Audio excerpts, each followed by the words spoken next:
Welcome back, everybody, to the Nosebleed Sports Podcast. I'm Chris Witt, and with me, as always, is Mr. Adam Schmidt. Adam, how are you today, bud?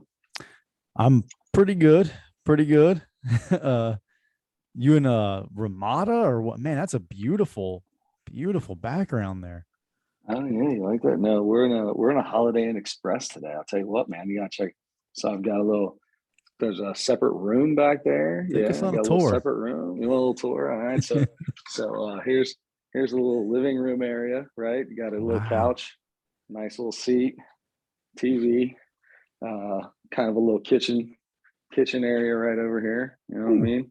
And then we'll go back and we'll go into the bedroom area, back in the doorway. A little desk over in the corner, little bed where I watch the game, uh, and then a bathroom. There you go, bud. Out of Man, town. Yeah, big that's sweet living over here. that is nice. On the Yeah, road for buddy. work. Uh so yeah, I'm good, but I mean, you look like you're living the life there. You doing all right? No, I'm not doing all right, man. We got started a little late today because the Xavier Musketeers, who have just been struggling as of late on the basketball court, put a full game together today and looked pretty good against a number 11 team in the country, Providence, at Providence. Three overtimes, and they just could not keep it going. And that was the end of it. They lost, I think they lost by 7 in the third overtime. So, And yeah. and they So were it's a struggle. when I'm trying to remember if it was the first overtime or the second overtime. They went up 5, and there was still just a little bit over 2 points left, but or 2 minutes left, but they were up 5, and I was like, I want to say maybe 75-70 or something like that, and I was like, at that First point, overtime. I was like, man, now they're in the driver's seat here. You get like one more stop and one more possession that even if you don't score on that possession, you take enough time off of their possession and your possession and they don't score, you're in good shape there. And then they came back. I mean, X got down 4 or 5 a couple of times and came back too. And it was really back and forth. There was a crazy 20-minute delay for moisture on the court because of some water on the ceiling, I guess. Water dripping from the ceiling. They had to put fans in the ceilings because of standing water or something. I'm totally confused how that doesn't happen all the time, Yeah. but absolutely insane. It was just it was crazy all around. I mean, the game that was supposed to be on after Xavier, by the time they got to it, I think there was 5 minutes left Yeah. in the game. It's insane. That's crazy. Well, Insane. so disappointing ending, pretty really good game. Disappointing ending for you and for us. But we got a lot to talk about here, man. Yeah, I mean, while we're at it, let's just stay with college basketball. Did you see the Juwan Howard?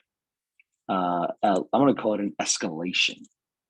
Okay. The escalation after the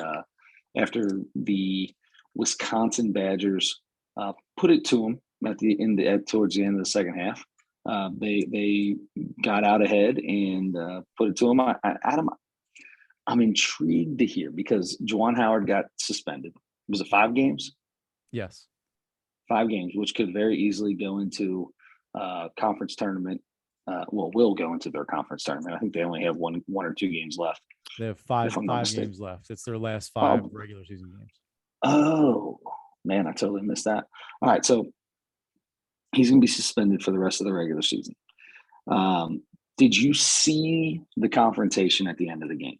I sure did. I saw it several Okay, times. yes, because they played it several times. So, first question before we get into what started the confrontation, um, in that handshake line to start off, Juwan Howard doesn't get directly into the line right away. Usually coaches shake first and get out. He walks to the back of the line, comes up, and he is trying to avoid, I can't remember the guy's name now, the coach for Wisconsin. Greg Gard. Yep. Greg Gard. So he's trying to avoid Greg Gard, and Greg Gard is offended by it and grabs him and wants to talk to him. And Juwan Howard does not want to talk to him Mm-hmm. at Nor, all. nor does he want to get grabbed. Yes. So in that instance, Do you think this was started by Mr. Greg Gard? It's hard to say he started it. Now, the physical part technically was started because he grabbed Juwan Howard, looked like he was trying to walk by without shaking his hand, like you said, and he grabbed him. It didn't seem like a violent thing. It was like a hold on, stop. I want to talk to you, which is what he said afterward. He was trying to Exactly. explain why he took Why he took the timeout. the timeout that Juwan Howard was so upset about. Um, but he didn't like being grabbed. He was already upset. Obviously, Juwan Howard was. So, and then he got touched and stopped when he was trying to go by him. And so he was upset and he grabbed him. He grabbed him up by the shirt, the old, the old, Yep. uh, and he kind of immediately realized what he did and like opened his hand and let him go, but then like pointed his finger in his face and then Don't touch me. yeah, and then everybody stepped in, and of course that's everybody stepping in to separate them always is a lot of times an escalation, like because you have that many bodies going in there, everybody starts putting hands on everybody's chest. Now you're touching me, I'm touching you. Now it's okay. Now there's a little bit more, and even if you're trying to, we see it all the time in sports, even when you're trying to hold people back and that kind of thing, you're touching other people, and there it becomes a little touch, becomes a little shove, a little this, a little that, and it just keeps escalating. It ends up very quickly, even the people that aren't intending to escalate anything, it escalates quickly because everybody rushes over and there's a lot of bodies and a lot of just hands and a lot of talking, and it gets out of hand. Exactly. There's a lot of talking. This happens all the time where there's a little talking, a little push, shove, whatever goes down. But from there, the head coach never is seen reaching over top of three people because he can, because he's 6'8", and smacking a dude across the face. That is not something that happens all the time. Right. Correct. Yeah. And as they held him back, you can see him running back into the pile. I was trying to watch Juwan Howard. They pulled him out and he came running back in. He was ready to go. Now we know that. Do you feel like Greg Gard should be suspended for anything? Um, Because there's a lot of talk about if people feel like Greg Gard should be suspended for holding on to him. I feel like that they're Big Ten coaches. They've both been Big Ten coaches for a while. He was trying to get a hold of like, hey man, hey, we know each other. Let's talk about this. Mhm. And I'm sure he knew Juwan was mad, but did he know he was that mad? No. And then when he realized that, he was like, oh crap, this is not good. Mhm. And he kind of backed off. He might have still He been like did. yelling back, but he kind of backed off, and then everybody else was in between him. Um, I don't really think there's anything. I know there was he physically put his hand on him, but I don't think Whatever. there was anything There was no by malicious what he did. content. Right. Yeah. So I don't really think that Greg Gard should be suspended. If he is, no more than a game. Um, so yeah, unfortunately, I think everybody here is a little bit at fault, honestly.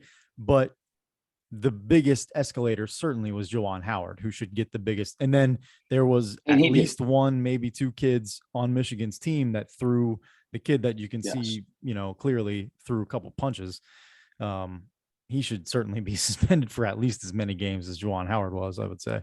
Yeah. I haven't seen what that kid got. I haven't seen the whole meltdown of what I know Jawan got it, and that because that was a right away thing. I mean, Michigan literally right after it happened, the president of Michigan called the chancellor or president of Washington. I keep wanting to say Washington because of that game today, but of Wisconsin to apologize, and the ads talked to each other to apologize, and there was a whole lot of that going on.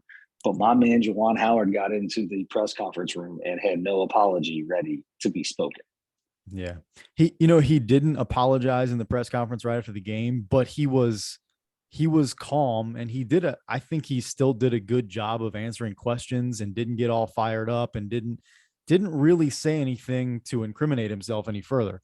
Um, I feel No. like he did a pretty good job after that. Now he was completely wrong for what he did on the floor. Yeah. And the example that he set, and just the way that, I mean, those punches that his players threw, or his player threw, were because of, I believe, were because of what he did. 100%. It There's would no not have question gotten about there. it. Yes, there's no question. That's a normal kind of little shoving thing at the end of a game that gets broken up until he throws. Whether it wasn't a punch, it was an open hand smack, but whether, it doesn't matter. When he throws hands is when everything goes crazy.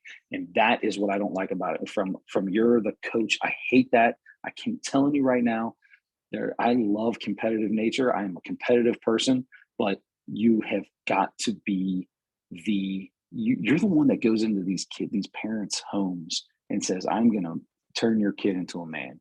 And what you did was you looked like a kid in that instance, because you were hurt, because somebody called a timeout and you thought it was an unwritten rule. Nobody should be calling timeout when they're up by however much and you're a little crybaby and you can't take it.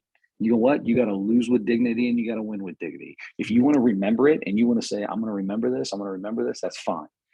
But that is uncalled for.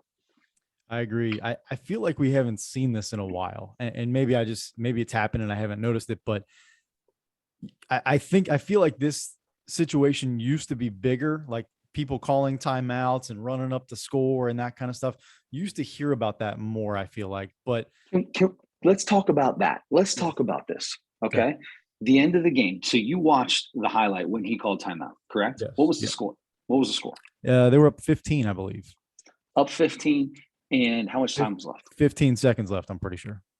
How much time was left? 15 seconds left. Right before he called timeout, they tried to inbound the ball, and it was stolen when Michigan had full court pressure. They were in the full court press. The ball was stolen. He had his subs in. He had taken his starters out of the game and brought his subs in. Michigan gets in the full court press, steals a pass, lays it in. They get the ball back. They get a point. They scored. They get the ball back in play with, again, full court pressure. Now, I'm going to tell you this right now. If I'm a coach and you are getting beat by 15 and I already took my team out and you are conceding the game, or I'm conceding the game, I'm calling a timeout there for the exact reason that Guard said. I don't think he did anything wrong. If Juwan Howard's going to be given full court pressure, then I need these kids that are getting the full court pressure not to just give up, 6 or 8 points at the end of a game within 10 seconds. Let's give them an opportunity, or get my starters back in is what I would have done. If you're going to be in full court, then I'm bringing my starters back in, and I'm going to get the ball in and get the ball across half court, and let's end this game. If Juwan Howard is going to be upset with him for calling a timeout, then I would be just as upset with him for being in full court. If you're going to be in full court, then we're still playing basketball. So I should be allowed, without having anyone be upset with me, to continue to play basketball as well. That pisses me off. I agree. I think Juwan Howard was more, and I'm surprised by this, to be honest with you. I kind of assumed Juwan Howard would be a guy that wouldn't feel that way about that, because if he's in that situation, I'm not sure he just lets his backup struggle. And that, and Greg Gard said specifically, there's a rule that if you call a timeout, you get the 10 seconds is back up. So the ball went out of bounds. They pressured, and then the ball went out of bounds, still Wisconsin's ball, but I think it was 6 seconds or 4 seconds or whatever went off the clock, and they only had 6 seconds went off the clock. They only had 4 seconds left in the backcourt. So they would have had 4 seconds to get the ball across court. And they still had, and it was baseline. So it was all the way. They still had to go all the way down. So yes. So he said, he actually said the official came to him and said, your 10 seconds starts back over if you call a timeout there. He said the official told him that, and then he's like, yep, give me the timeout. So that's my thing. I don't understand why Juwan Howard is upset about a timeout that is taken, because you're still playing basketball. Mm-hmm. If you're conceding the game and you're acting like this game should be conceded because you're getting beat by 15 with 15 seconds left, and you're acting like it should be conceded at that point in time, then your guys shouldn't be pressing at that point. If you're going to still play, I'm going to still play. if I'm Greg Gard, I'm going into that press conference, and that is my number one thing. When I saw that, I'm like, how is nobody talking about this? He's pressing. What? How is that being left off of the whole thing? It's all about Greg Gard calling a timeout, and not about the fact that there's like, if they're going to play it, am I wrong? If you're still playing, then I'm going to play. Yeah. And it's not 25. The difference between 15 and 20 or 25 is different, I think, too. Yeah. 15 is not, it was out of reach pretty much, but it's within, you get a steal. You said they got a steal, laid it in. I think that brought it to 15. You get another steal and a quick three or something like that. Look, you're still down 12 or whatever with 12 seconds or whatever left. But now you're getting back into that where, okay, now it's, I don't know. You just want to make sure you're closing the game out without too much, without putting your players in a bad spot there where they lose a 6-0 run at the end of the game or 8-0 run or whatever, and not able to compete. I don't like the fact that Juwan Howard is upset. Everybody was upset. I mean, even the people that are saying Juwan Howard was in the wrong for doing what he did are all saying, yeah, I'd be pissed off too. He never should have called that timeout. Why should he not have called that timeout? I'm so confused on why everybody is still like, everybody thinks Greg Gard should have never called the timeout, but they also think that Juwan Howard was in the wrong. I don't understand why you can't call a timeout when the ball pressure is on you like that. Yeah, I agree with you. I don't think, as a matter of fact, it's funny, in our last game, the team that I coach, I did the same thing. We were up, it was overtime. It was in overtime. We were up 9, and we were trying to get the ball in bounds and just run the clock out. And my girl was trapped on the sideline in the backcourt, and she was trust me, going to throw the ball away. and and so I instinctively called a timeout. As soon as I called the timeout and they gave it to me, I looked up and there was like, I forget what it was, maybe 7 seconds left or something like that, and we're up 9. I'm like, oh God. I glanced over at their bench to kind of like see if they were looking at me funny. And I felt bad immediately. Like, I should not have called that timeout. There's way less time than I just kind of, she was in trouble. I just took a timeout. Instinctual. Yeah. So I felt bad, and I thought about saying something to the other coach after the game, but I didn't. But anyway, I have no problem with the timeout. I have no problem with the timeout, and I agree with you. It stinks. And then there's the whole thing that everybody's talking about, started talking about. So do we need the handshake line after the games? Yes, absolutely. What's your take on that? Yes, absolutely. That is part of what we're doing. That's part of what we're doing. It's at the end of the day, it's a game. At the end of the day, these guys are playing a game, and it is a fought battle. And whether you win or you lose, that is part of the teaching that is turning these people into men. That's part of the point of this whole thing, of what you're doing, bringing these kids into college and having them be student athletes. That is part of this molding process. And if your coach can't lose with dignity, then he's not teaching everybody the right way.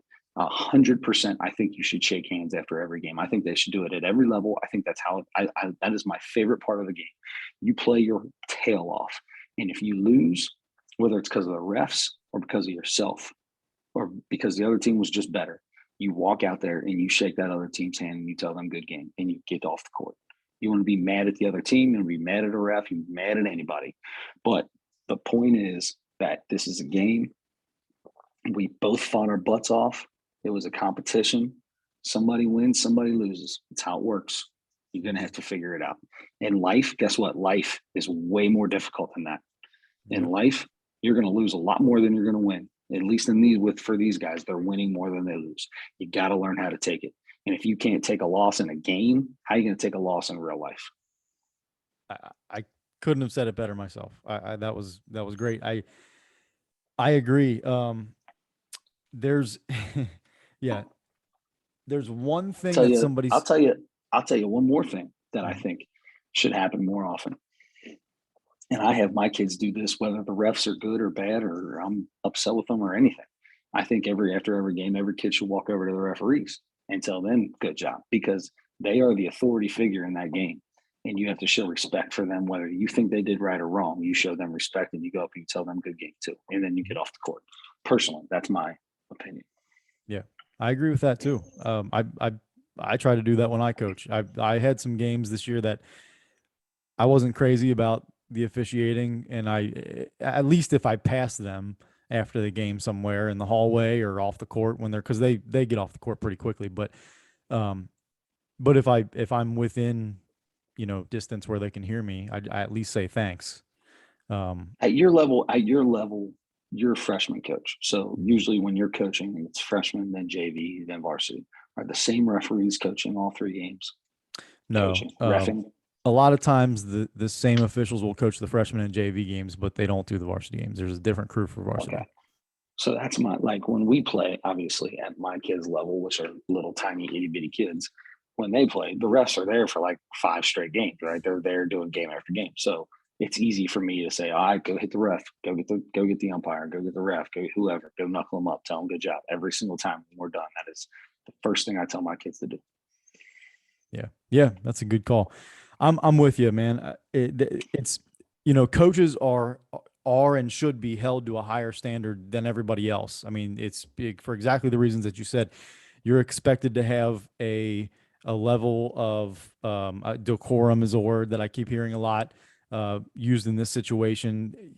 Just indignity, any word that describes behaving yourself and behaving with class and respect for everybody else, you're held to a higher standard than everybody else because you are the lead example. You are the leader there. I mean, your team has leaders as players as well, but you are the number one leader when you're the head coach, and you're expected to do that and be an example, and you're expected to have your assistants behave that way as well, because you are there for those kids, and whether they're kids that you coach at 8 years old or 18, 20, 21-year-old kids in college,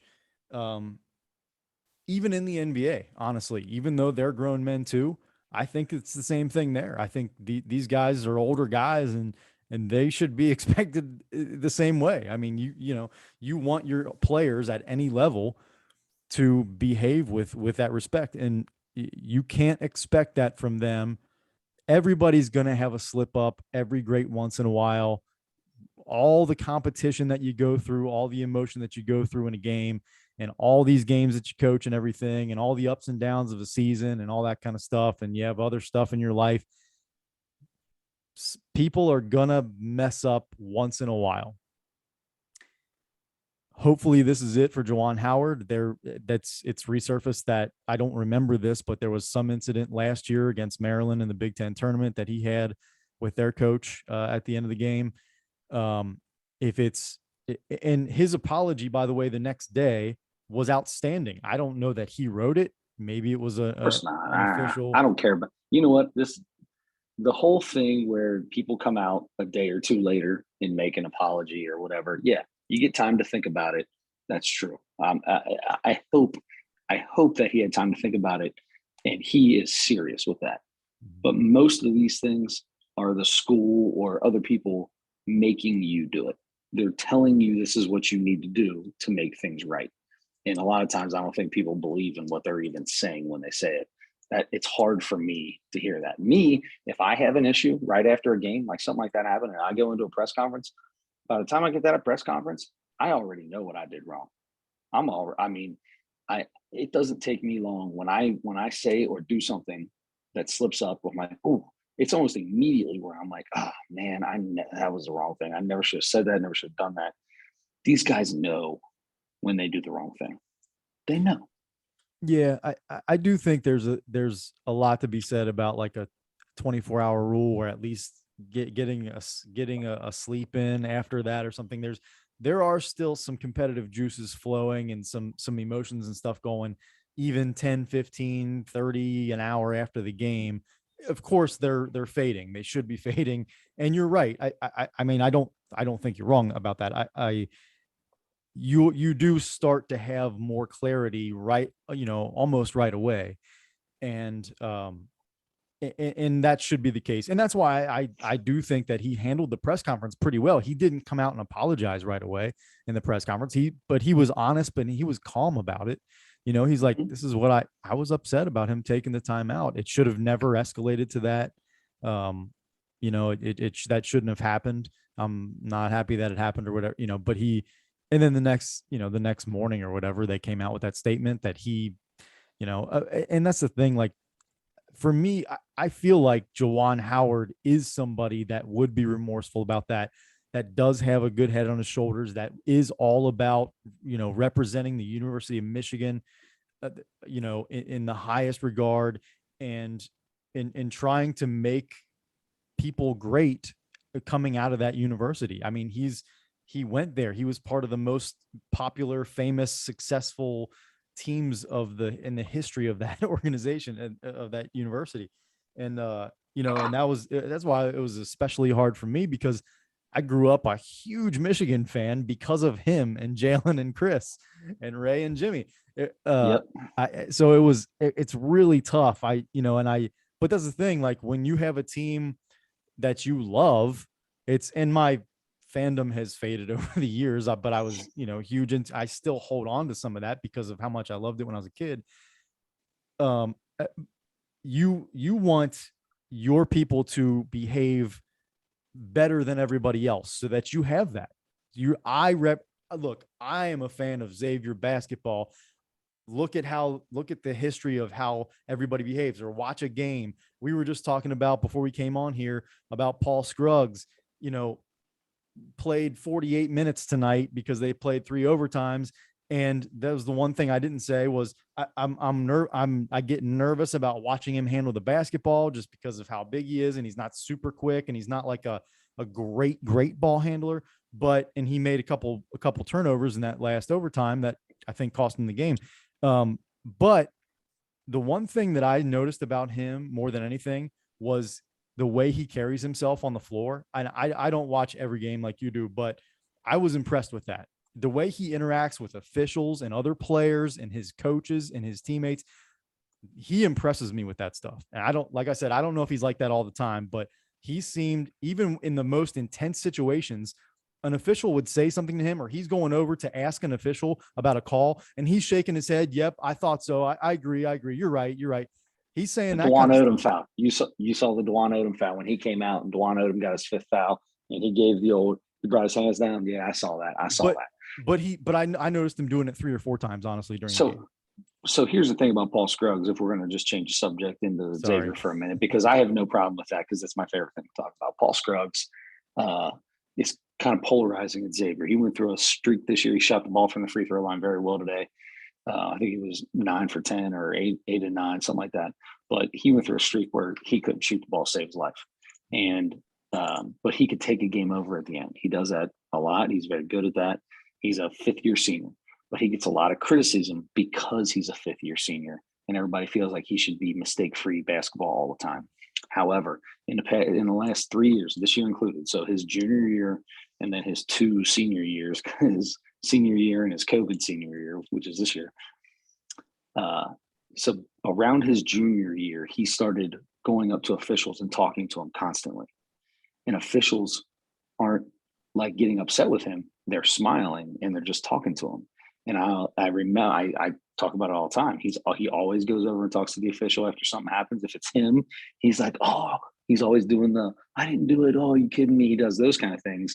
But whatever he's saying the right things, because the officials are usually smiling and put their arm on him, around him, and have a conversation with him. And he does it all the time. Officials love Paul Scruggs, love him. And if something happens for Xavier, they come directly over to him and explain to him, and then he walks over and talks to the kid. It's pretty cool the way it works. He does handle himself like that a lot. That is leadership, and that's a great way to be, and to have somebody on your team like that, that's a great communicator and can keep his head on straight even when he's upset about something. That's so important. And then bringing it back there is, you have players. If you have a player like that, you're, as a coach, you're expected to be better than that. So, Exactly. Juwan Howard has, to see Paul Scruggs, calls not go his way or against his team or whatever in a triple overtime game that they're trying desperately to get back on track and build their resume up so that they can make sure they make the NCAA tournament.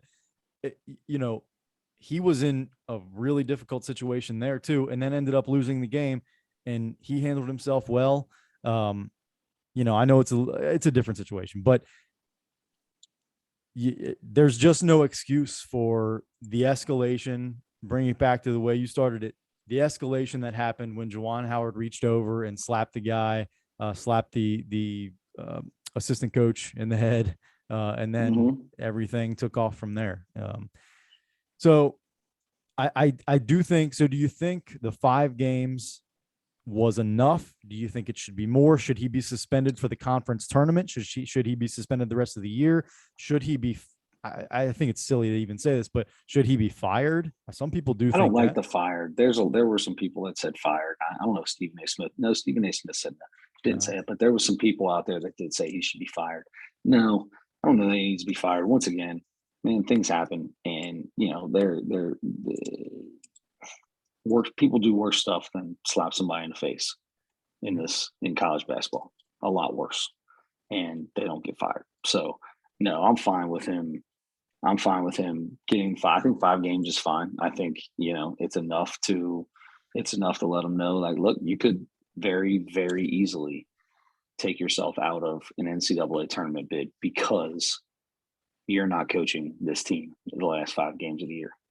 And I don't know where they stand right now as an NCAA tournament team. They were pretty much on the bubble anyway. Right. So there's no way this is going to help them. And if it does, and they go on a little bit of a streak and win some games, then, it's going to be put out there that they're doing it for Juwan and their guys are, but in my eyes, it's, hey, bud, now I'm thinking, is this the right guy? We don't even need him to do what we're doing. We've got somebody on the bench that walks out and does the same thing. I know, I'm just kidding with that. That's just a joke. But technically, the thing about that is I totally forgot about this until tonight. They played tonight. They have maybe the best assistant coach in the country to come up to the front of the bench and be there, a super successful, polished, veteran coach, and Phil Martelli. One of the most oddly shaped people in the history of college basketball coaches. But you're right. No, you're exactly right. Phil he had at one point in time, he had 2 other college head coaches when he first signed at Michigan. I think he had 2 other college head coaches. He knew he had never been a head coach before. Mm-hmm. He knew what he needed to surround himself with. And for an instant like this, it ended up working out nicely because you got Phil Martelli can stand up and do what he's done for 50 years at St. Joe's. Yeah. So, as long as Juwan Howard takes responsibility, keeps that up and says, look, I got to take responsibility. What I did was wrong. I should never do that. I've got to be a better example. I've got to hold myself to a higher standard than that. And I do, and I hold my players to a higher standard than that. And I messed up. As long as he takes responsibility like that and keeps that, same thing, he's going to be okay. I think. If this happens again, though, people are not going to be as forgiving. Right. Sure. I agree with that.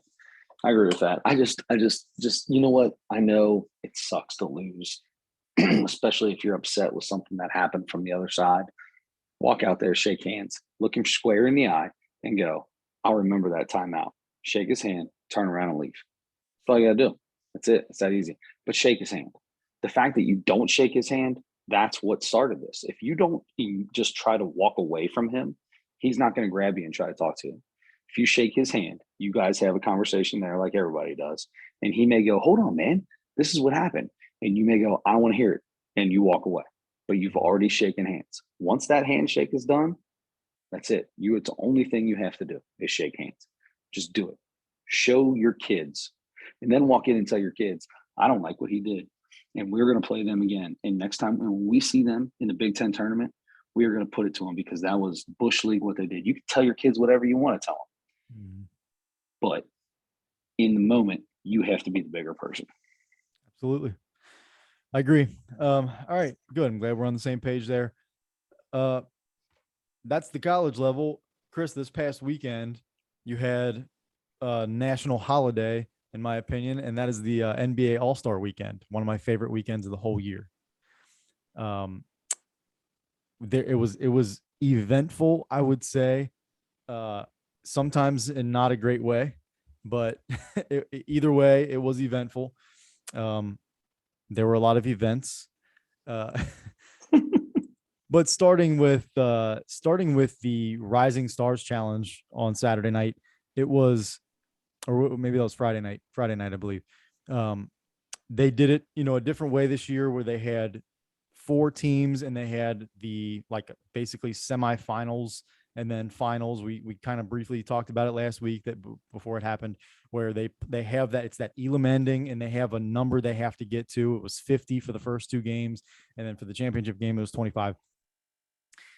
It was the Rising Stars games they were fun because they were fun at the end. Once both teams reached into the 40s and they had to go to 50, first team to 51, that's when it got good, because before that, honestly, it was boring. It was just like the All-Star game. It's dunks and alley-oops and crazy sidestep, 35 footers, right? Mm-hmm. That's not that fun to watch, honestly. But when they start competing, when the best players, the best first and second year players are competing at the highest level, because they're actually trying to get stops now, and they're trying to get better shots and that kind of thing, because they were actually still kind of want to win. That's when it got fun. So all 3 games were like that. They were close games, and sometimes I'm not sure. And I think same with the All-Star game, they're going back and forth, and there have been blowout All-Star games before, but sometimes I'm wondering if they're kind of like, okay, we're kind of just trading back and forth highlights. We'll keep it close so that we can actually have a game at the end of it, so it matters. So the Rising Stars stuff, I think, was decent. Saturday night, you had the skills challenge, which is totally new again. They keep changing this thing, the format. And they had teams. They went back to teams. So you had the Cleveland team, the rookie team, and who was the other? I'm trying to think. I can't even think of who the third team was now, but the hometown Cleveland team ended up winning that. There were Antetokounmpos. The Antetokounmpos. Thank you. The whole family. So, matter of fact, I saw a pretty funny thing that said, I think it was like Darius Garland or something like that was on a meme, and it said, Antetokounmpo, I have a feeling your whole family's going down. But it was from Billy Madison. Something like it had Adam Sandler as Billy Madison, and it said Darius Garland was saying that. Anyway, it was interesting. They had like the shooting competition, and then the passing competition, and then another sort of shooting competition, and then they had the half court shots. So they broke it down rather than making it a full thing, like where you're doing everything at one time and trying to get the best times. That was kind of interesting. It seemed like they could have made it a little tougher, and maybe they didn't need to. It dragged out. It dragged out, and the passing thing was a ruckus. Like, it didn't make, like, there was no rhyme or they had one circle for everyone to throw. Like, it just didn't make sense. But they all had to switch. I don't think you could do two in a row on the same one. So that's I think part of the reason Cleveland won is because they had like a system at first, and they ended up running into each other at the end. But they had like a system. They were like doing a 3-man weave and going to the next, and it looked beautiful, actually. The first part of that thing. The Antetokounmpos ran into each other. The rookies ran into each other. That was a big mess. You're right. And the rings that they were, whatever they were that they were throwing the ball, looked like you or I could easily make passes into those things. They looked huge. So, but I mean, and yes, they were moving, but if you've played more than 2 or 3 games of Pop a Shot in your life, you're shooting at a moving target. You know what to do there. You got to put a That's little right. more on it, take a little off, whatever. So that was a little weird, but overall, I thought it was okay. I'd be okay if they eliminated one of those things or something to make it a little bit shorter because it took a long time. I liked the regular way better. I like the old way better, where you do the dribble weave, you make the pass, you go get the ball, take it down, hit the layup, or the dribble weave again, then the layup, and then come down and hit the three. I love that. I think I love it. Why change it? And they They haven't still changed had, it. Dunk. yeah, they still kind of had that, but you had to hit like a floater or whatever after the last one, and that was a little weird. But I still get frustrated when guys go like too slow or too like nonchalant or too Mm-hmm. cool or whatever, because and they even talk about it beforehand, like you can't do that if you want to win this thing. You can't be cool in this one. All right, Yeah. you gotta actually go hard. And then a couple guys are going half speed or whatever, and I'm like, oh, come on. Yep. There's a reason you're getting beat. Yeah. So anyway, I mean, what did you think of it overall? You okay with it? No, I'm ready to get rid of that and go back to the old. I didn't like that. I didn't like the whole. I didn't see a ton of it. I only watched a couple little parts of it, but I don't like that at all. Go back to the old way, and let's just keep it going from there. I got you. All And right. can we So get then Cat Williams? Can we get Cat Williams? we can talk Can about we Cat get Car? Williams. Sure. Can we get Carl Anthony Towns in the dunk competition? Is that the only thing he's never won? Yeah, but he'd be a terrible dunker. You say that, but nobody expected him to win the 3-point contest. No, no, I certainly didn't. And it was weird to watch him shoot. He has kind of he has an okay shot. I mean, obviously he made more than everybody else, um, but it He was threw up just kind of weird. 29. Threw up 29 at the end. Record, And I yeah, know, and I know you get those 2 Mountain Dew balls now, but right. even still, that's legit. Yeah. He had a great last round, um, and he deserved it. I mean, he deserved to win it and everything. It was still just like a little anticlimactic to me to have the only center in it win. Like it was like the big guy. Yeah, I was really excited, like I always am. I'm more excited about that than anything else on that night, because you actually usually get some of the best 3-point shooters in the league in that thing. And there still were. I mean, Steph wasn't in it this year, Clay wasn't in it, but you still had some of the best shooters in the league in it. Mhm. And none of them won it. A center won it. So Yeah, but that goes. I kind of like that because it goes to show, just like when because Cat was the first big guy to win the skills competition like 5 or 6 years ago, maybe even more than that. And they went on a little bit of a run there. I mean, Porzingis, or maybe it wasn't Porzingis, but Luca won one, and I think there were some Sabonis big won one, guys. I want to say. There were some big guys that won that skills competition. Yeah, it's so much that it became big guys versus little guys at one point. A couple of years ago, they had all the big guys and then all the little guys, and that's so they can make sure it ended that way, Mhm. and they won. But Cat, I'm pretty sure, was the first big guy in one of those that won. And it just goes to show you how the league is becoming and what kind of freak athletes are in this league. That these guys are 6'10, 6'11, 7 foot, and can do the same thing that a 6 foot speedy Cat could do. Not Cat like Cat Williams, but Cat is in that dude. Yeah. And he talked about wanting to be the greatest big man shooter ever. Now, I don't know if he's talking about just threes. It's going to be hard to be a better big man shooter than Dirk Nowitzki, but Dirk was as good as there ever was. If he would have been in the 3-point competition, he may have been able to win one, but he's never gotten one. yeah. Well, that So I know of. yeah, he might have been in one. I feel like he was in one at least. But anyway, you don't have to win the 3-point contest to be the best 3-point shooter, big man 3-point shooter. And if you want to go back even further than that, I'm telling you, Karl Anthony Towns is not a better shooter than Larry Bird. Larry Bird was, I mean, he won three 3-point contests, and I would consider him a big guy, but And he was 6'9", right? I mean, Larry Bird's 6'8", yeah, 6'9". Is 6'9", he yeah. not? Maybe not six. Was he 6'9"? Yeah. Yep. So that's a big guy. That's a big guy in today's NBA. mean, he's a power forward in today's NBA. So it's not like he wasn't back then. Mm-hmm. Yeah. And he Yeah. was. I was okay with it. I mean, it's still fun to watch that thing, especially when you get, once you get a few guys on, with scores and you have a score to beat and you're like, okay, that was a pretty good round. The first guy, you're like, okay, I guess that's the benchmark. And then the next guy goes, if he goes above that, then you're like, okay, here we go. And then, it gets better the more guys that go and you see who's shooting the ball well and who has great rounds. And then when you get down to the end and guys are on their last rack and they need 4 or 5 points and they got to make 4 out of 5 or 5 out of 6 or whatever it is. And they need that money ball and it gets exciting. It's fun. It's the My most favorite fun. part. My favorite part is that most of these guys are putting the money ball in that last rack, the money ball rack, where all the money balls are. And it's like, oh man, he needs 8.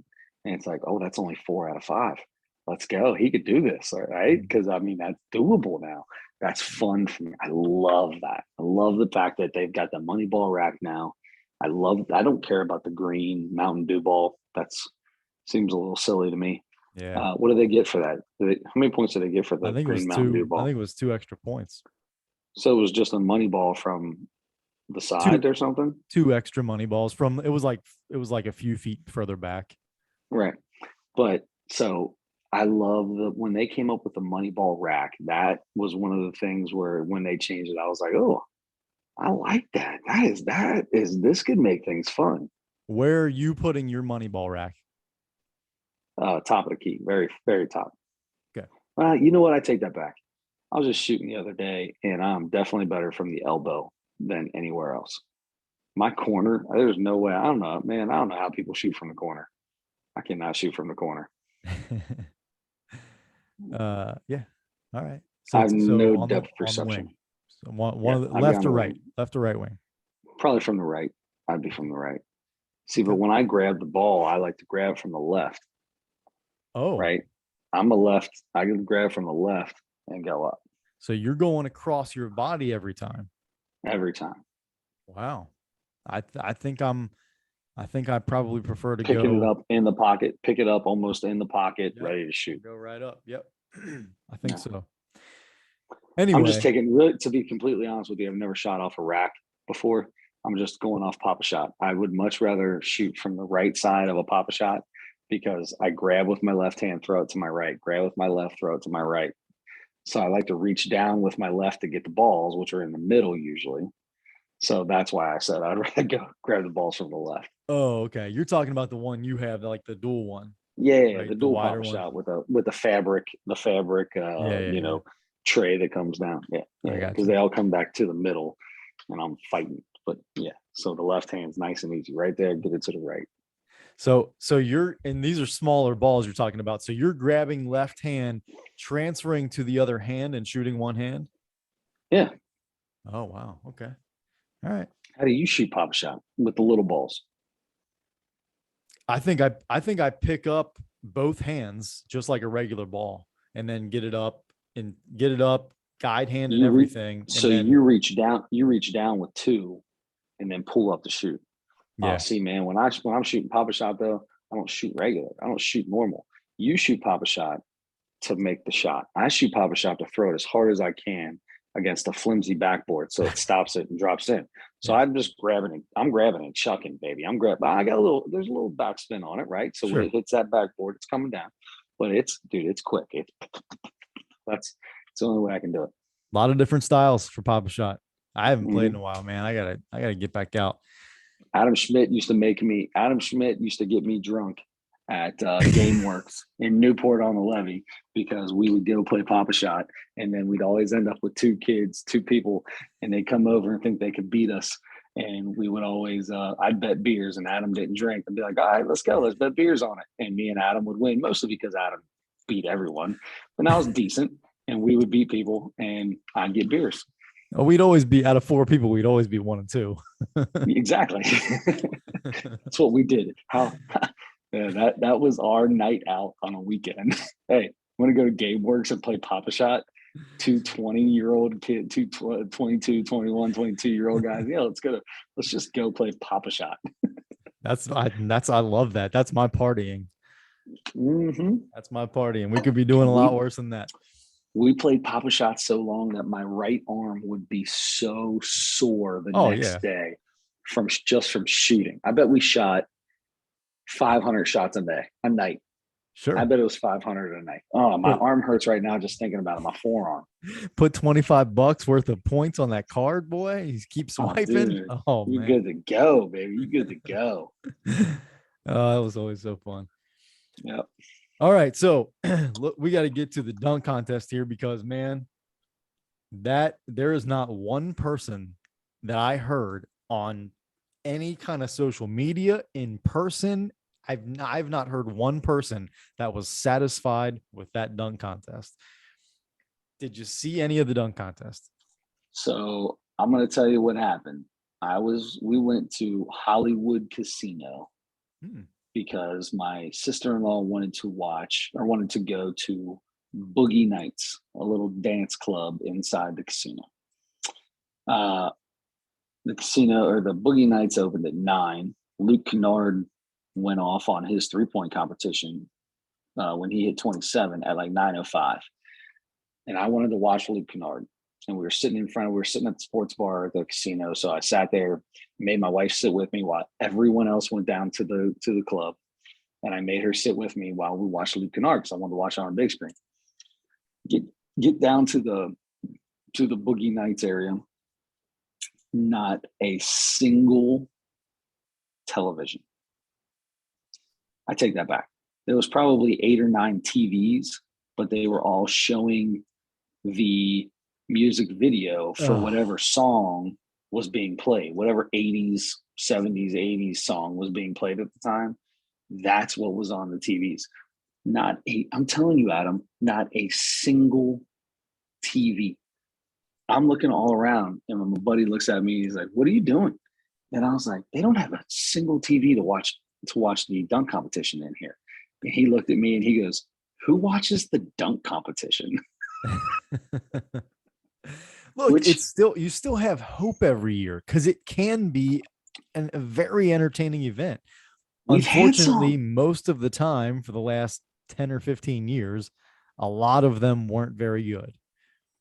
This one, a lot of people were saying immediately the worst one ever.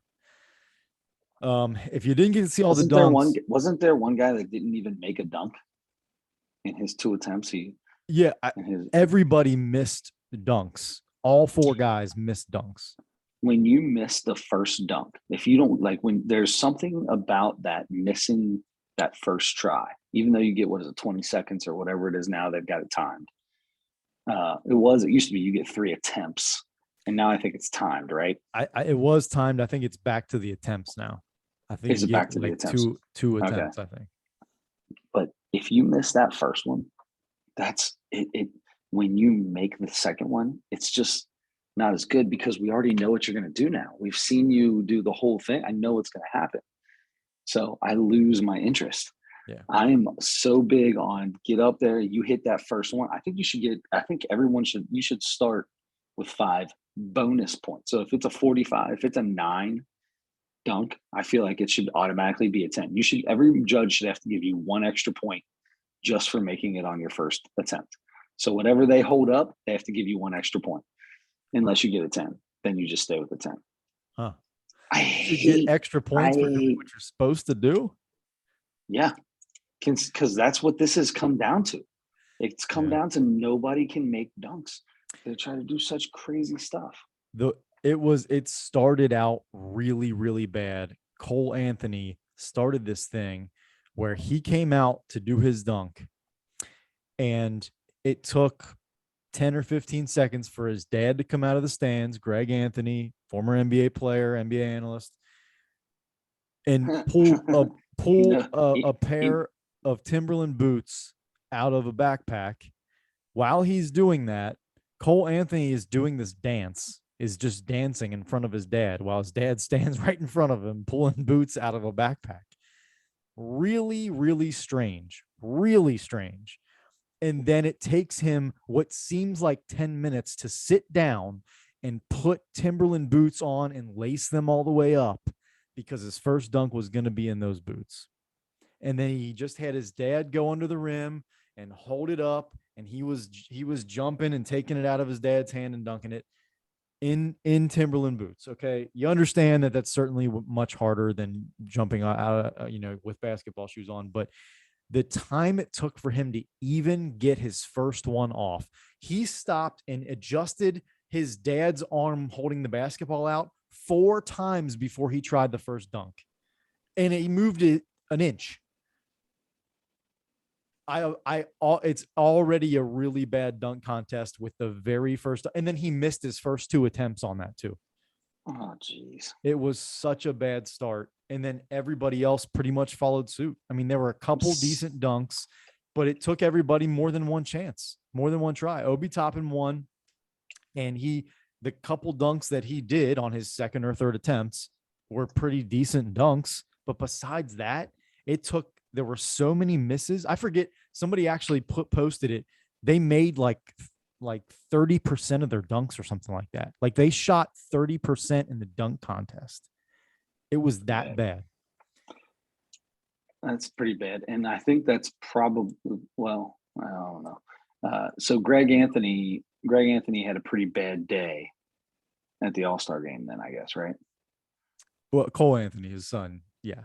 Well, it sounds like Greg Anthony didn't have as good of a day either. If it was his son that was so bad. What do you think was worse, being there when his son loses the dunk competition, or the day after being arrested, or the night of the All-Star game being arrested for hiring a hooker, like having 6-7 years ago for Greg Anthony? Yeah. Greg Anthony did. That's right. That's right. That was when he was calling the All-Star game, a few years back. Greg Anthony needs to stop going to All-Star games. Yeah, no kidding.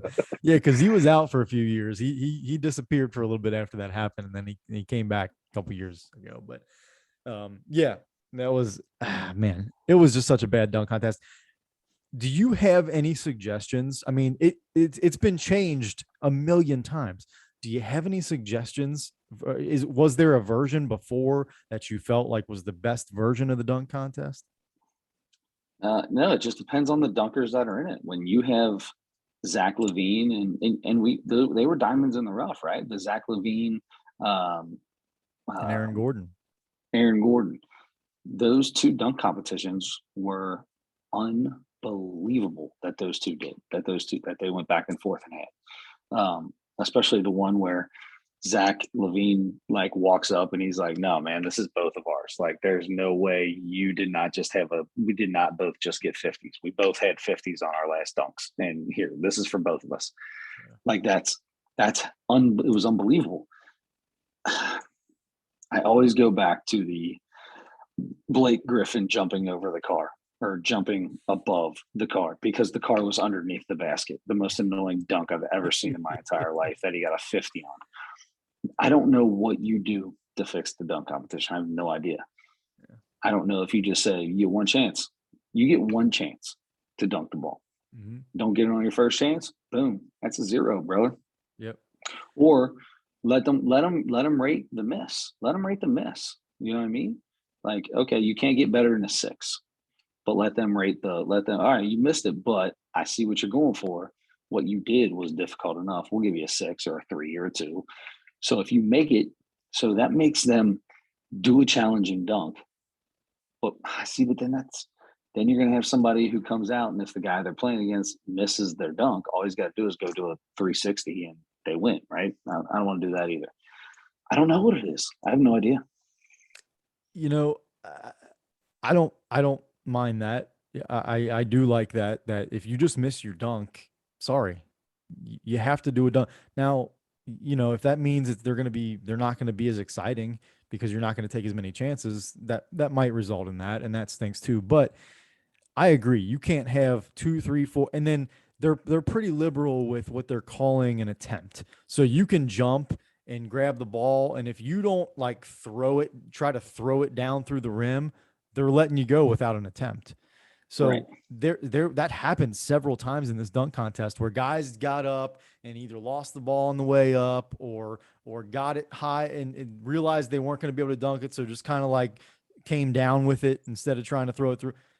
That happened way too much. There was, I think, it might have been Juan Toscano Anderson had somebody come out and help him with throwing the ball off the side of off the pad, off the side of the backboard, which people have done in the last few years. Those have been some exciting dunks, but it took them like 6 tries to get it. And everybody, there are so many videos of going around to celebrities and players and stuff and watching people's faces. There was a video the other day that I saw that showed Kareem Abdul-Jabbar in the middle of Gerald Green trying to dunk, getting up and walking out in the middle of his dunk.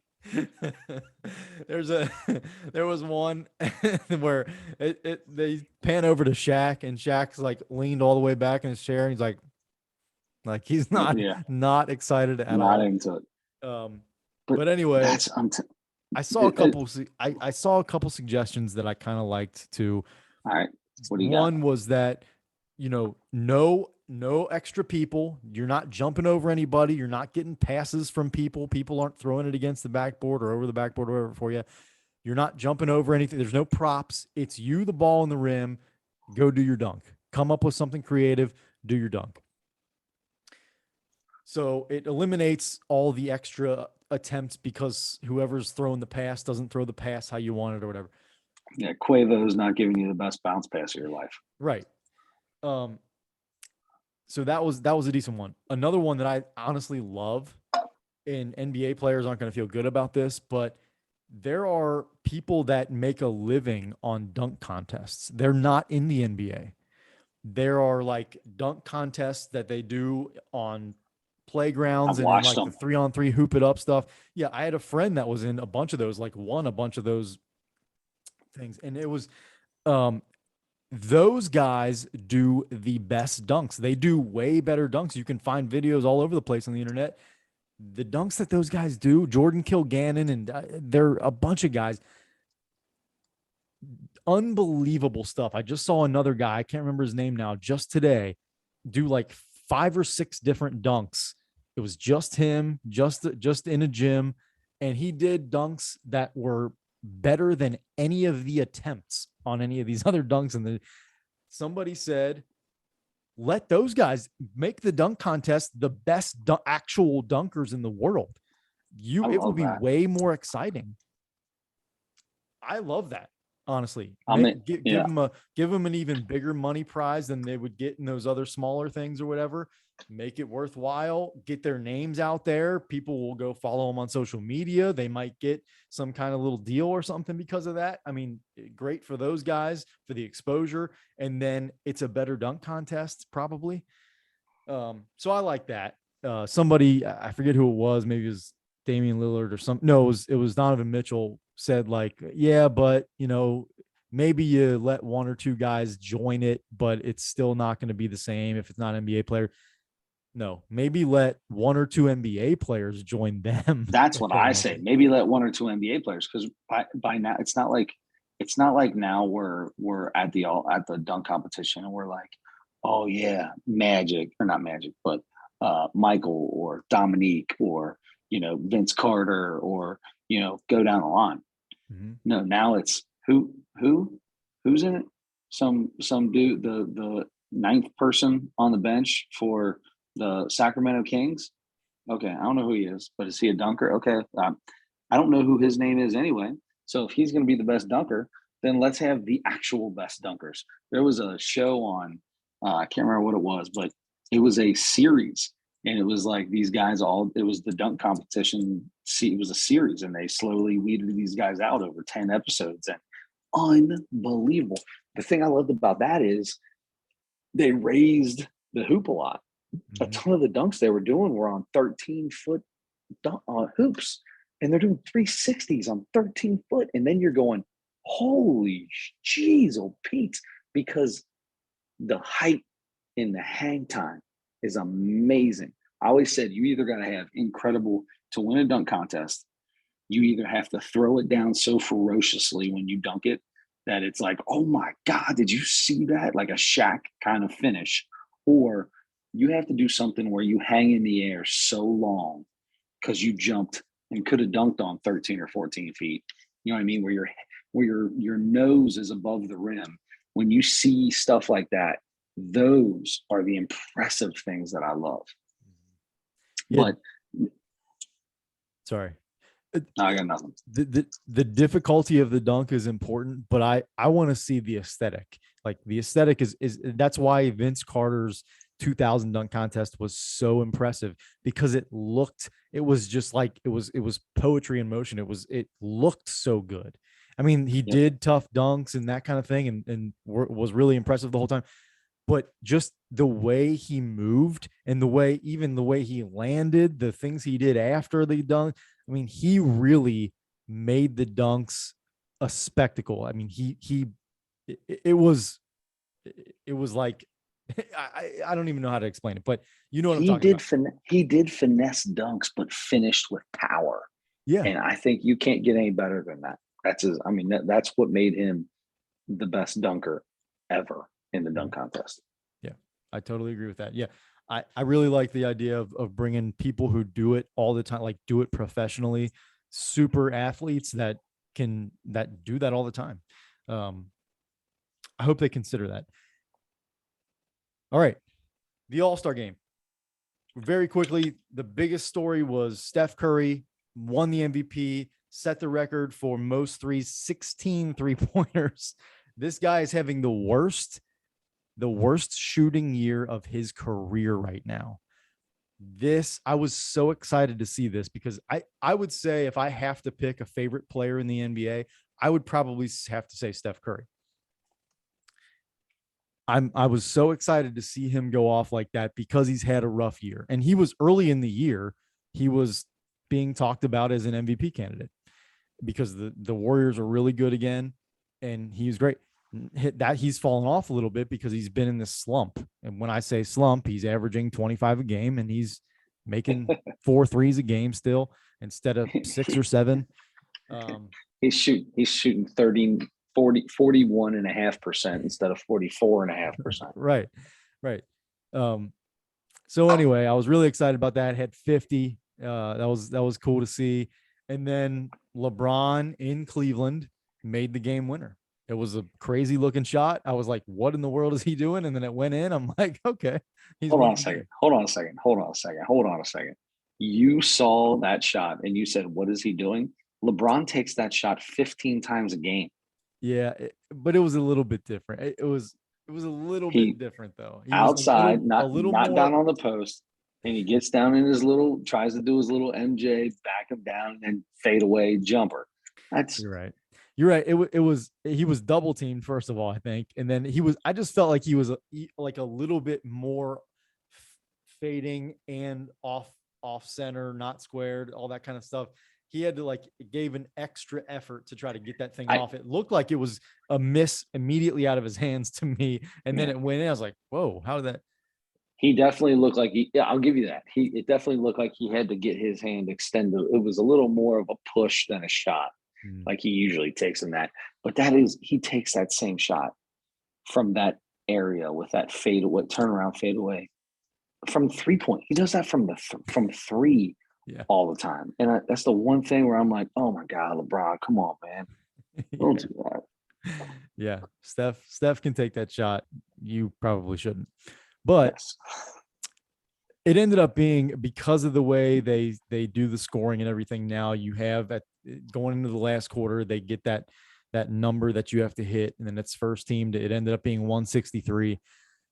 And then it got, especially because of the last sequence where they were up 4 or 5, they ended up missing a shot, and then Zach LaVine came down, made a 3 to make it a 1-point game, and then LeBron went down, made the shot.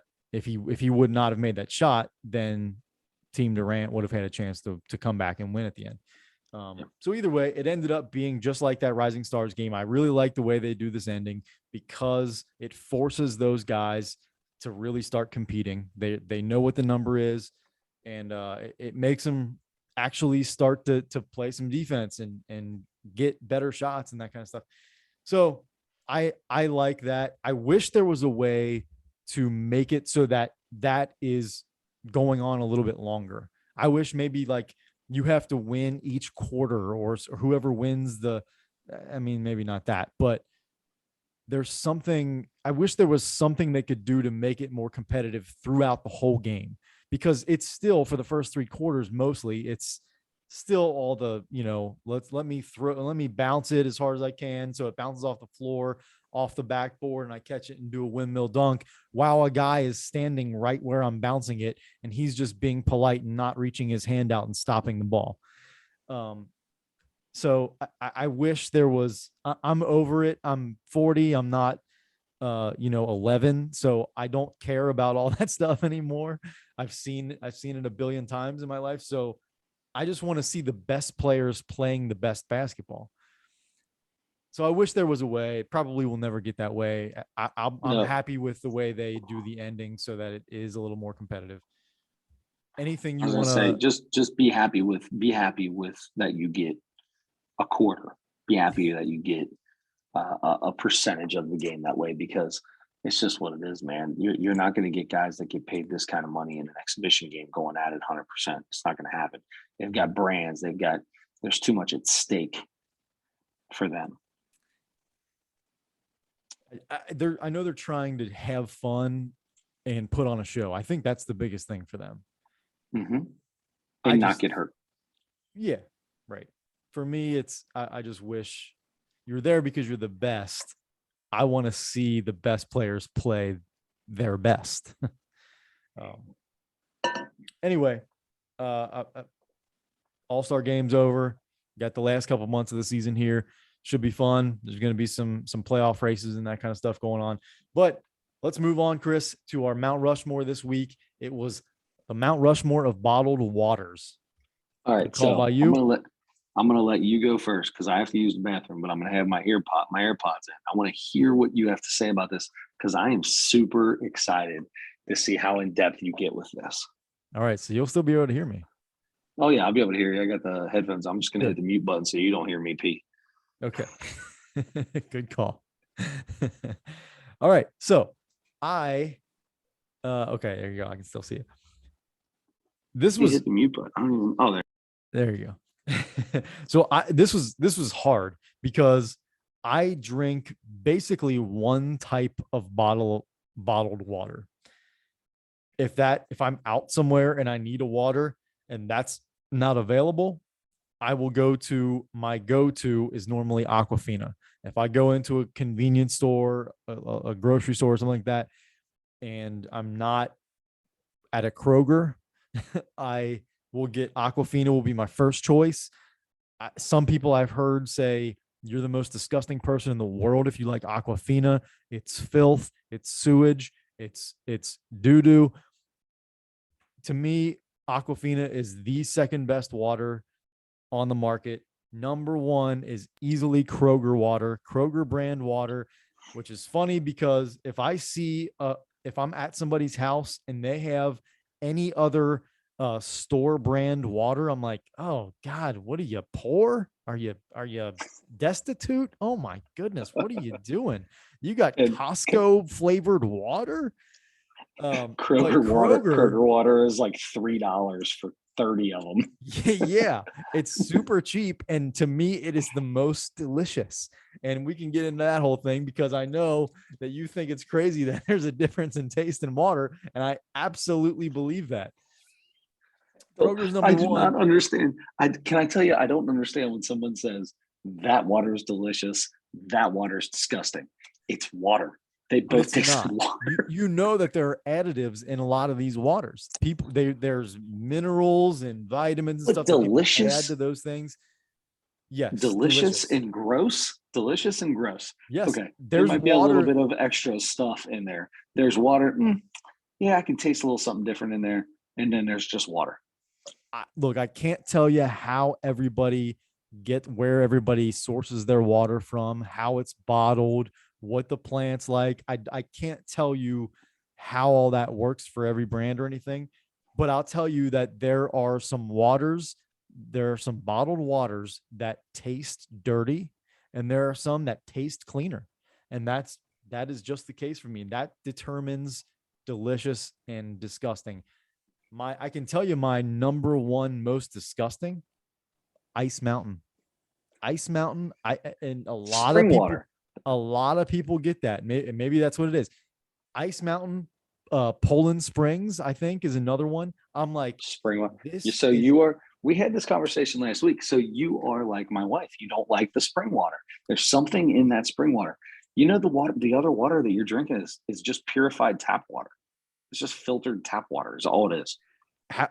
and maybe it's filtered differently and by different companies or something, or maybe there's one company that does it all and puts different labels on it. I don't know. And maybe it's just trick. Maybe it's a placebo. I don't know.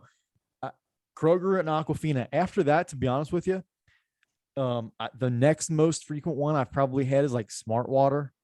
It's like the taller Smart Water, and then Dasani is probably the other one. And a lot of people I hear say, if you like Dasani water, you are a filthy scumbag. And it's not Because they're cheap. It's because they're cheap. So when you get when you go to get, if I'm going to buy water, I'm usually looking for the cheapest water in there, because if I'm buying something that is readily free everywhere else, yeah. I'm not paying a ridiculous amount of money for it. Right. Okay. So it's okay to get Dasani because they're, buy two, get one free. You know what I mean? And they're only 88 cents or 89 cents for a bottle. Yeah. And I take it back. I do know where Ice Mountain comes from. That is sourced from toilets. That's sourced from toilets. And Hold on a I second. did see that. Hold on. The back of the toilet or in the bowl Oh, of the toilet? Here we go. We're gonna have this conversation now. Okay. There's no toilet water that's clean ever in any toilet, no matter what. If it was just cleaned, if it's a brand new toilet, I don't care. There's no clean toilet water, in my opinion. And and it's disgusting. Was it you? Never mind. I don't even want to. It was. It's okay. I was going to say it. Yes, 100%. There was a bet, and somebody said, "You won't drink water out of the toilet?" And I said, "Absolutely, I will. There ain't nothing wrong with that." I flushed the toilet and I lifted the lid off the back because I'm not drinking it out of the bowl. That's disgusting. And I drank, and once it filled up, got me a little water out of the back of the toilet. It's fresh, clean, brand new water. That made me. Nope. That just made me feel. Nobody pisses or poops in the back of a toilet. You ever heard of an upper that decker? just gets water. Yeah, but that doesn't. No, nobody's. And if somebody did an upper decker, it's been flushed so many times that there's nothing left up there to hurt me. If anything, I might get a little rust from a bolt or something that's holding the top to the bottom. I'll take that. That ain't that. At least I'm not getting hepatitis L or something like that. But you could be. That you're getting tetanus. I'll tell you that much. Tetanus. You can get a shot for that. You got vaxxed up for the tetanus. That's right. I'm all vaxxed up, dude. I got my TPAP or TBAP or whatever that thing is. I'm good to go, man. Got your tetanus card, your tetanus vaccine card. Yeah, better believe it. My tennis vaccine card. All right. So I'm going Kroger, Aquafina, Smart Water, and Dasani. I don't know that I drink any other water besides that. That's why those are my four. It's Kroger and everybody else, to be honest with you. What do you got for me? So we agree on the Kroger water, right? I mean, that's an easy one because number one, it's the cheapest water. You go into Kroger's, it's got a little red, it's got the Reds on it all the time. You can't beat that. If there's a Reds emblem on it, I'll buy it. That's yeah. And guess what? It tastes like water. And guess what? It tastes like water too. It's crazy, isn't it? It tastes like water. So I love that. I got no problem with that.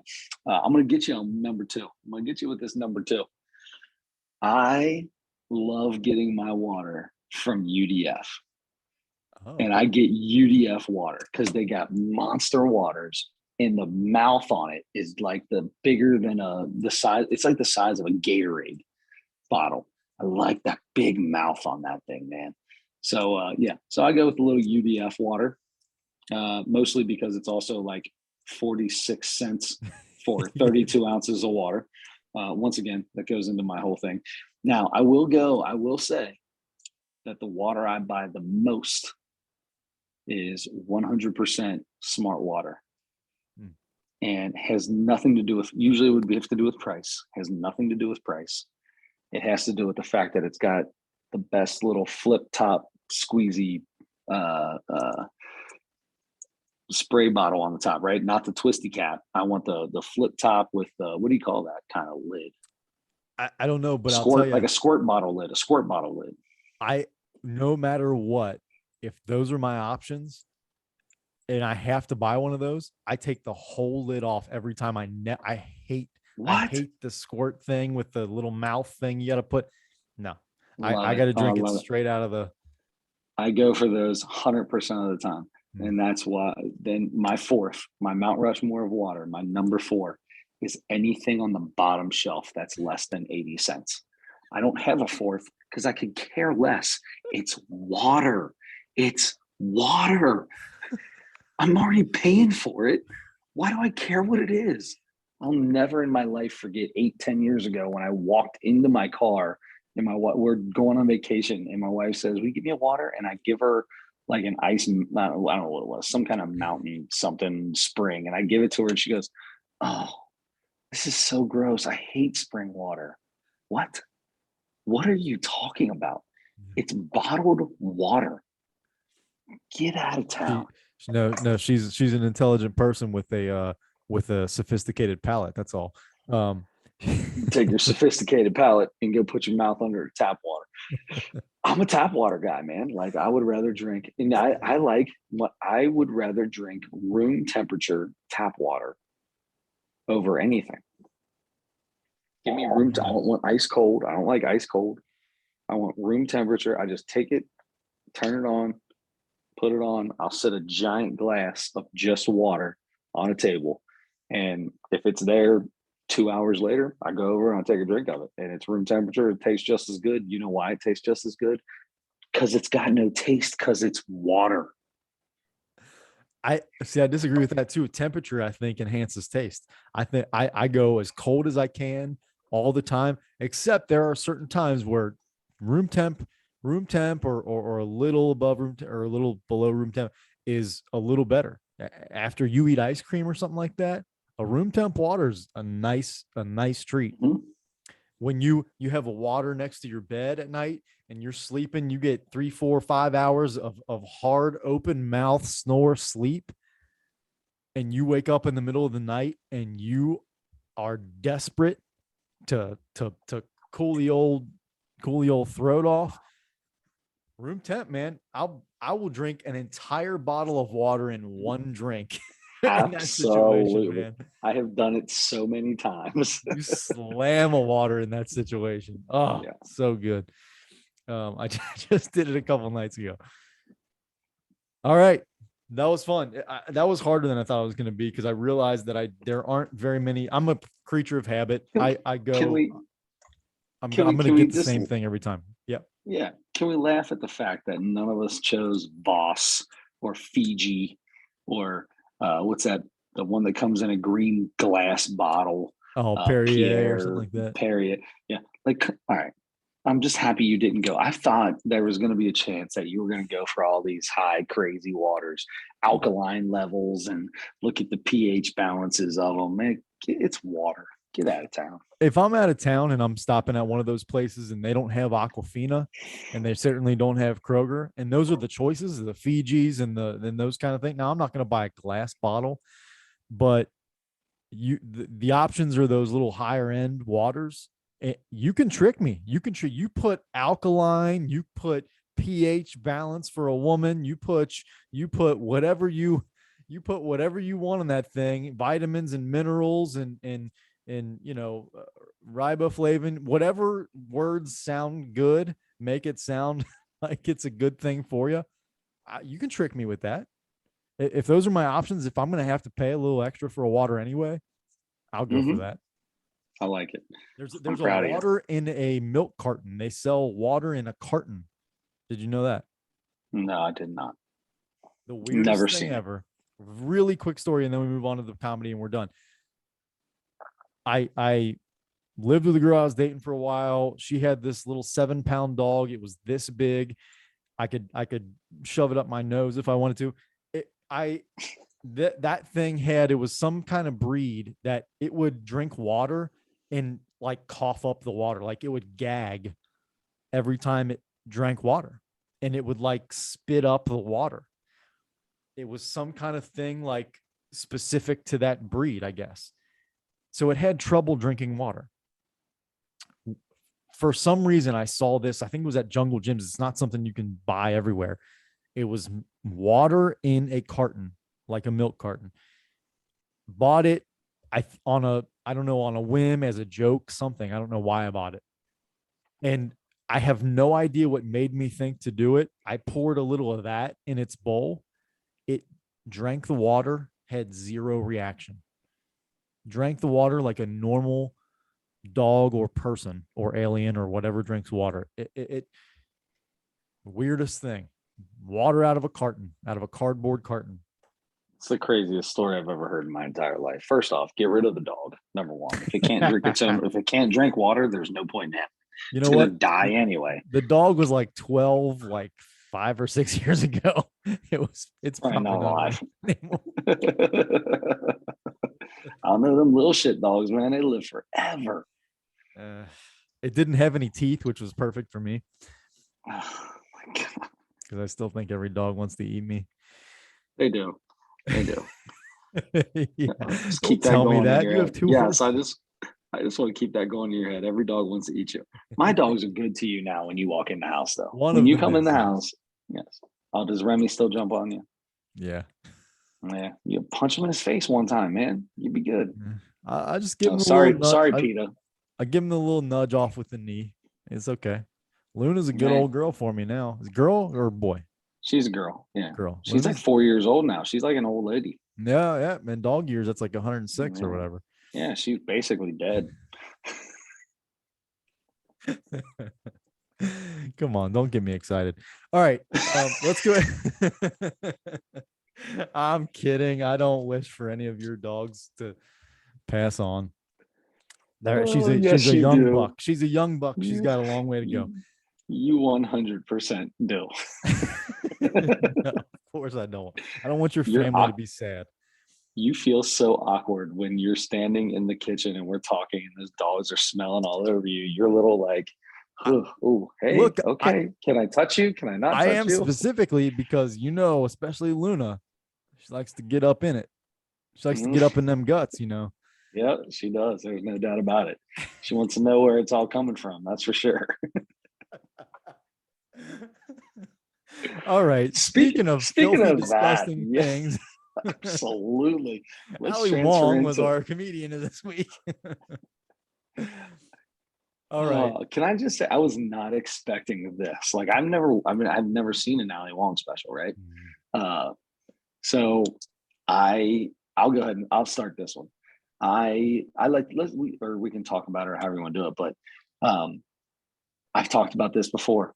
You know how I feel about comedians that come out there and start talking about how much success they have and how great they are. I'm not the biggest fan of that. That's not what I like. I don't like that at all. I'm not a fan. I don't want to know how much money you made and how powerful you are and how great you are now in your life because you're so successful. I don't want to hear that. That's not what a funny comedian does, right? Funny comedians are self-deprecating and are making fun of them, which she did turn around on herself pretty well throughout. She did a good job with that. So it wasn't all that bad. But I wasn't in the beginning, right out of the gate. I was not into this at all. I was not. It got much better once it got past like the 15, 20 minute mark. It got drastically better. Oh my gosh, she did have me laughing quite a bit towards the end when she was talking about her little movie, which once again, she was propping up the fact that she was in a movie. But when she talked about the guy who, the 29-year-old whatever guy who she felt his manhood on her spine, she got back to the hotel and said her drawers looked like the bottom of a bird cage. That was my favorite that was my funniest part because I always just I can't say what I call it. I always joke around and call it litter, something litter, but always have those little jokes, but that was so great, man. She thought that was I laughed like crazy while she joked around about the whole female juices part. That was probably my favorite part. Yep. I have once you're finished and once I'm finished, I have one question for you about this special. But Yeah. so was there any other jokes that really got you? Was there anything else about it that stuck out to you, good or bad? And what would you rate it? Some of the kid jokes were pretty good. She's got kids now and all this stuff, and her husband staying at home and has the life she wanted or whatever. Once again, it was a whole lot about how good she was doing and how great she is. That's not funny comedy to me. That's not what got you to where you're at, in my opinion. But this chick is raunchy. Like, once again, you always hear people talk about why are all female comedians so disgusting because they feel like, is there something where they feel like that's the only way they can get laughs is to be that way? But this chick she was more over the top than like Nikki Glazer is, even, I thought. Um, but it did turn around. It turned around for me, and I did have parts where I was laughing. I don't know if I can give it a full 4. I don't know if I can get to 4. I think I probably go about 3.6. I don't want to give it. I mean, it was better than average. She's a good comedian. She constructs the jokes well, and she pulls things around and brings things back the way I love, like regular comedy, like true comedy. She does a great job with that. If she walked normal, I probably would have gave her a 3.7. But I can't stand the way she walks either. Is that real? Is that the way I think that's actually the way she walks. I thought at first she was doing it to be like strutting or something. Like she Yeah. looks like a horse when a horse like struts, Yeah. or whatever, like prances. But then I started watching her and she walked like that the entire time. I think that's just how she walks. I High couldn't needs. tell. She must have been. You couldn't tell her No, no, walk or no, gait. no, I could tell. I just couldn't tell if she was doing that I thought she was doing it on purpose the whole time. But I couldn't I tell hope if it she was was just how because she walks, then a little that weird. was yeah, definitely weird. But anyway, yeah, she was still funny. I mean, she's funny. She is funny. I 100% she's funny. I just have a problem when these people go up there and start talking about how great they are. Like, that's not comedy to me. These people are, they're doing nothing but hating life, and it's tough. I love that part of comedy. I've talked about this a million times though. What about you? All right, so you gave it a 3.6. I'll start because I get excited when we're really close to each other. So I'll start, and I wrote down a 3.4. So Okay. again, Yeah. lately we've Right there. really been on the same page with a lot of these. Yeah. Um, so I gave it a 3.4, and I was the same way. My one question for you is, and yeah, she had, it was like so kind of over the top with some of the, not even in, we're both fine with dirty comedy, dirty jokes, and that kind of stuff, Absolutely. but it was almost a little shocking. I knew she was like that. I saw her last special, and I've seen some clips and When stuff she was of her in the past. pregnant. Yeah. Um, but so I knew she was a straightforward kind of person, but um, she really like went in on everything. Her favorite stuff and all kinds of things. So When she was explaining like if you're, oh man, I can't even really get into it, but talking about standing over top of a guy with what do you call it? What did she call it? Not COVID, but she called it what do you call it when you get pandemic? She called it pandemic pubes hanging down. oh.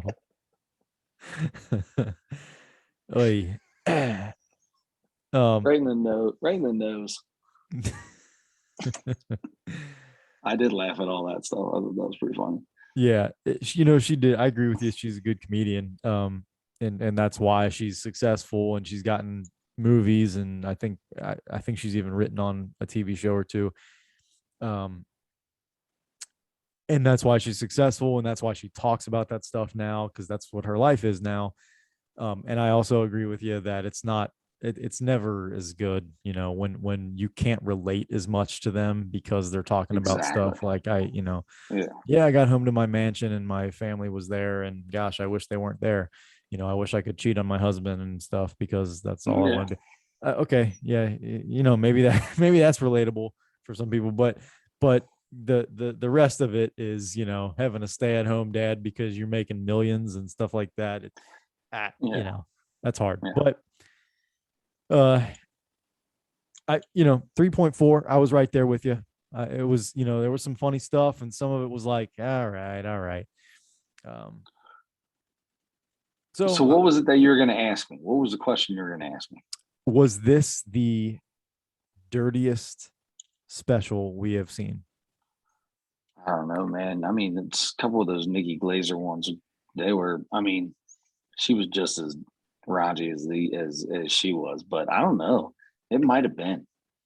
I don't know because Nikki Glazer does it so nonchalantly, whereas Ali Wong like pushed, Mm-hmm. like made it more abrupt with that. Where Nikki Glazer would kind of like say something and then no, and like fade off into something raunchy. You know what I mean? And yeah, I don't know. Yeah, I'm gonna say yeah. I mean, recall it recency biased if you want, but I would say yes. Yeah, I agree with you. Ali Wong really like punches her words, and Yes. I don't like that style as well.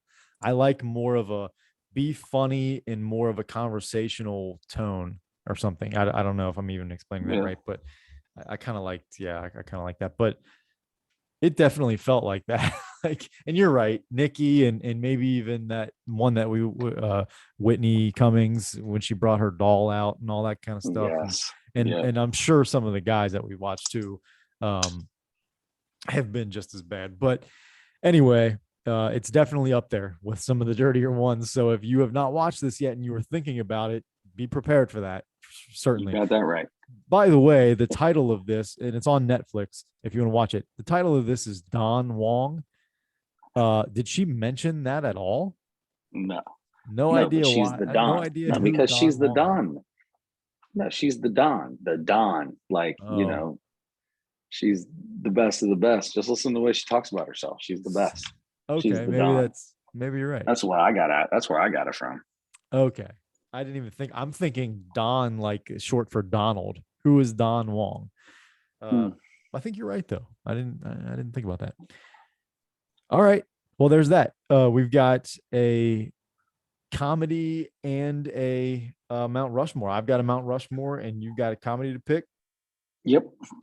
I'm Um, gonna disappear for a second because I have to find the comedy that I'm gonna I got that you. I'm going to choose. No problem. I'm thinking. I'm gonna go. God, I feel like I should have a long list of these ready to go because they shouldn't be that hard. But uh, it is. We've done a lot of these. I'm gonna Yeah. say the Mount Rushmore of ages. So your top four when you turned this age, when you turned 10, 20, 21, 25, 30, whatever that is. Mount Rushmore of ages, your favorite ages that you have been.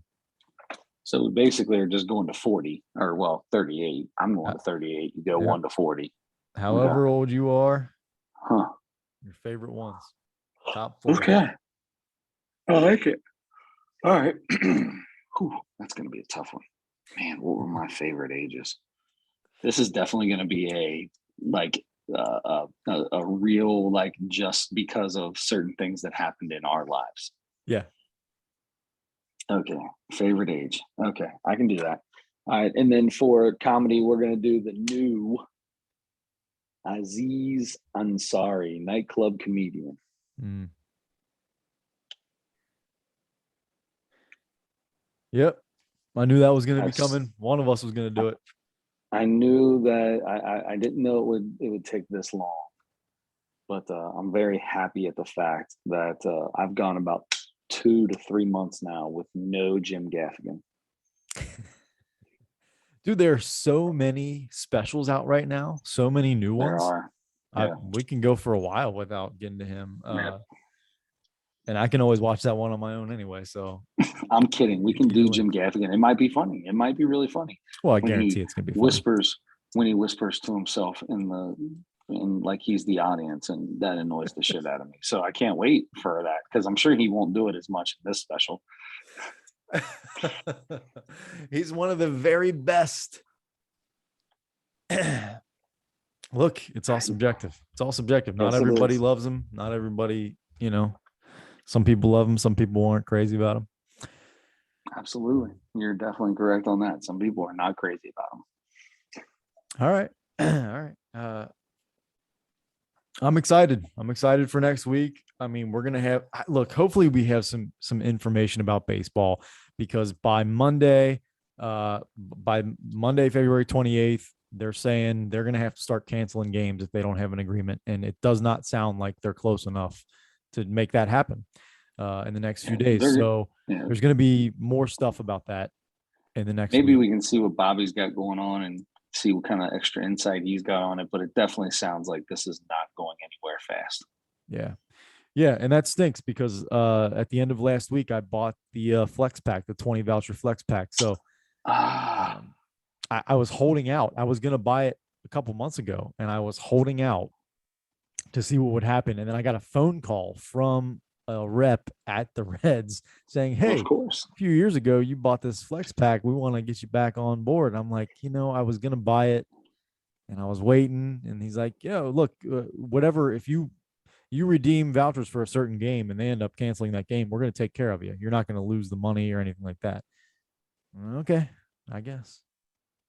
There we go. And you know what? I got them today in the mail. There's a little excitement. There's a little excitement, and I'm going to go on tomorrow. I'm going to go on tomorrow, and I'm going to look at the schedule, and just assuming they're playing all the games, and I'm going to find some games that I'm going to be excited about redeeming those vouchers for. And I'm going to call you, and I'm going to call my brother, and I'm going to call your dad and my dad. And we're going to get to some games this year, man. I love it because I went to one baseball game last year. Same. Pretty sure it was I went to one for me. one, which is terrible for me. Yeah.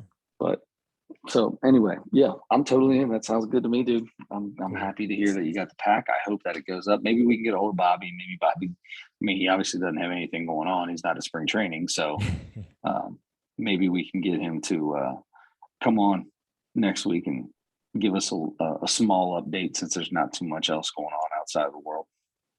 Yeah. And then go from there. I'm on board. Cool. All right, brother. Sounds good. Then till next week. Don't forget to turn your headlights on.